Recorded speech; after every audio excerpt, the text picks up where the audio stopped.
ഞാൻ ഒരു ഇൻട്രോവേർട്ട് എന്നതിനേക്കാളും കൂടുതൽ ഞാനൊരു സോഷ്യൽ ആൻസിറ്റി ഉള്ള ഒരാളാണ്. 3 months മുമ്പുള്ള ഞാനേ അല്ല ഞാനിപ്പോൾ. ഞാൻ അങ്ങനെ വിചാരിച്ചിട്ടുണ്ട് ഞാനൊക്കെ എങ്ങനെയാണ് ഒരു ഇന്റർവ്യൂ ബോർഡിന്റെ മുമ്പിൽ നിൽക്കുക എന്നുള്ളത്. ആ സ്റ്റെപ്പ് ചെയ്ത ആ മൊമെന്റിൽ ഞാൻ വീണു. എൻ്റെ പേര് ഫൈറൂസ്, ഇതെൻ്റെ വൈഫാണ് രാഹില. ഞങ്ങൾ പയ്യന്നൂരിൽ നിന്ന് വരുന്നതാണ്. ഞാൻ ആക്ച്വലി ഒരു MBA ഗ്രാജുവേറ്റ് ആണ്.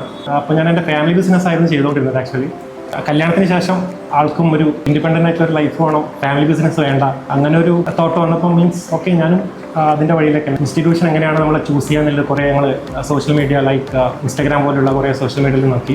ഓൾമോസ്റ്റ് എല്ലായിടത്തും കേട്ടുകൊണ്ടിരുന്ന ഒരു പേരായിരുന്നു എഡ്വിൻ അക്കാഡമി. പിന്നെ വിത്തൗട്ട് എനി ഹിസ്റ്റേഷൻ ഓക്കെ ചൂസ് ചെയ്തു.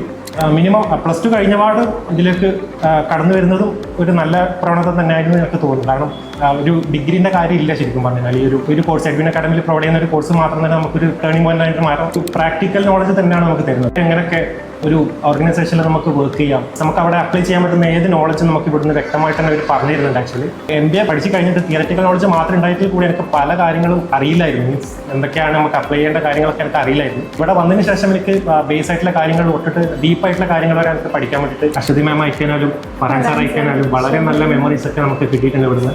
എനിക്ക് സപ്പോർട്ട് ചെയ്യാൻ വേണ്ടിയിട്ട് വന്ന ആളാണ് എൻ്റെ പാർട്ണർ എന്ന് പറയുന്നത്. ഇവിടെ വന്ന് നമ്മൾ പഠിച്ചിറങ്ങി കോൺവെക്കേഷൻ സെറിമണി ഒക്കെ കഴിഞ്ഞിട്ട് ബെസ്റ്റ് പെർഫോമർ എന്ന് പറയുന്നത് എൻ്റെ പാർട്ണർ ആയതിനൊക്കെ ഭയങ്കര സന്തോഷം കൂടുതലാണ്. ഞാൻ ഒരു ഇൻട്രോവേർട്ട് എന്നതിനേക്കാളും കൂടുതൽ ഞാനൊരു സോഷ്യൽ ആൻസിറ്റി ഉള്ള ഒരാളാണ്. അപ്പം ആ ഒരു പ്രശ്നത്തിൽ നിന്നും ലൈക്ക് ഞാനിപ്പം ഈ 3 months എന്ത് വ്യത്യാസം എനിക്ക് വന്നതെന്ന് പറയുകയാണെങ്കിൽ 3 months മുമ്പുള്ള ഞാനേ അല്ല ഞാനിപ്പോൾ. ഞാൻ അങ്ങനെ വിചാരിച്ചിട്ടുണ്ട് ഞാനൊക്കെ എങ്ങനെയാണ് ഒരു ഇന്റർവ്യൂ ബോർഡിന്റെ മുമ്പിൽ നിൽക്കുക എന്നുള്ളത്. കാരണം ഞാൻ ആ സ്റ്റെപ്പ് ചെയ്ത ആ മൊമെന്റിൽ ഞാൻ വീണു. അങ്ങനെയായിരുന്നു ഞാനിപ്പം ഈ ഒരു ക്യാമറയുടെ മുമ്പിലാണെങ്കിലും ഇത്ര ആൾക്കാരുടെ മുമ്പിലാണെങ്കിലും ഇപ്പം എൻ്റെ ഇന്റർവ്യൂ കഴിഞ്ഞിട്ടാണ് ഞാൻ ഹോസ്പിറ്റലിലോട്ട് കയറിയത്. അത് ഒന്ന് ഓവർകം ചെയ്തിട്ടുണ്ടെങ്കിൽ അത് എഡ്വിൻ കാരണമാണ്. ലൈക്ക് ഇപ്പം എനിക്കിനിപ്പം ഇവിടുന്ന് എൻ്റെ ഹോസ്പിറ്റലിൽ നിന്ന് ഇറങ്ങി ഞാൻ വേറൊരു ഇന്റർവ്യൂവിൽ പോകണമെങ്കിലും എനിക്ക് നന്നായിട്ട് പെർഫോം ചെയ്യാൻ പറ്റും എന്നുള്ളൊരു കോൺഫിഡൻസ് ഇപ്പം ഉണ്ട്. നമ്മൾ എന്തായിത്തീരണം അവർ ഓൾറെഡി ഡിസൈഡ് ചെയ്തിട്ടാണ് നമ്മൾ പഠിപ്പിക്കുന്നത്. ആക്ച്വലി എഡ്വിൻ അക്കാഡമി ആ ഒരു കാര്യത്തിൽ എനിക്ക് 100% ഉറപ്പ് പറയാൻ പറ്റും. Thank you so much.